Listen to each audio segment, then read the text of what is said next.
I come from a mountainous region of Poland. Halloween isn't really celebrated here, mostly because people believe it brings bad luck. People are distant, reserved. Still, when October arrives, pumpkins begin to appear in front of some houses. Quietly. No one ever explains why. Back then, I used to take my dog, Louie, out for a walk every evening. He was a large dog, energetic during the day, calmer at night. At least that's what I thought. In autumn, it gets dark early. By 8 in the evening, the town feels asleep. Streetlights are weak, scattered. Some roads disappear completely into darkness. There was a path I liked walking on.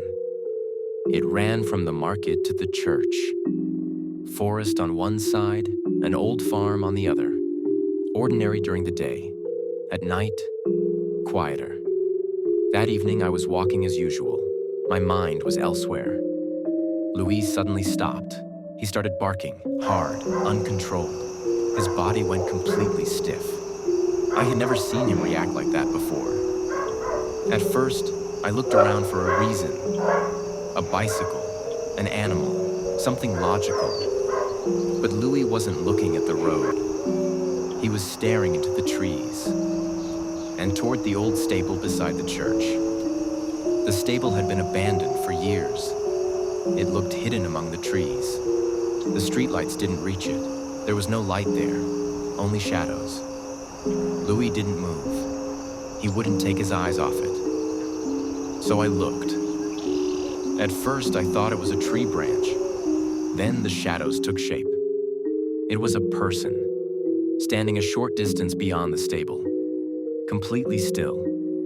Moonlight reflected off their clothing. They were dressed in light colors, and they were kneeling, back straight, shoulders squared, head raised. They were looking at me.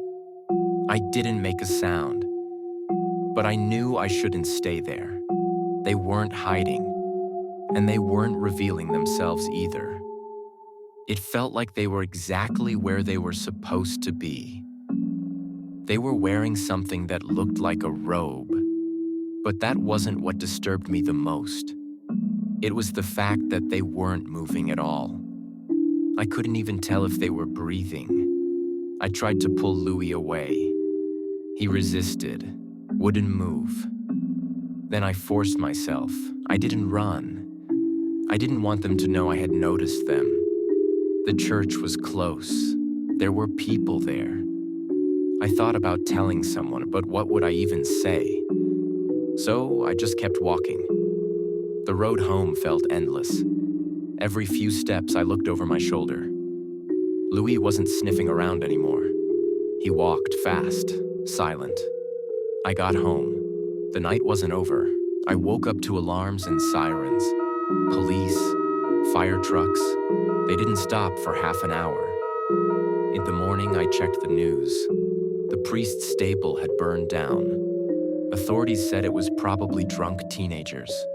A prank. But I remembered what I had seen. What I saw wasn't rushed. It wasn't loud. It wasn't unplanned. Its calmness was unsettling. What bothered me most was the time. I had seen them hours before the fire, 5 or 6 hours earlier. Had they been there the entire time? In the dark, in that unlit corner, kneeling. I don't want to believe Halloween is something sinister, but what I saw that night still comes back to me. A figure dressed in white, beside an abandoned stable, just waiting. If they were willing to burn down an entire building, I can't help but wonder how long they had been waiting there.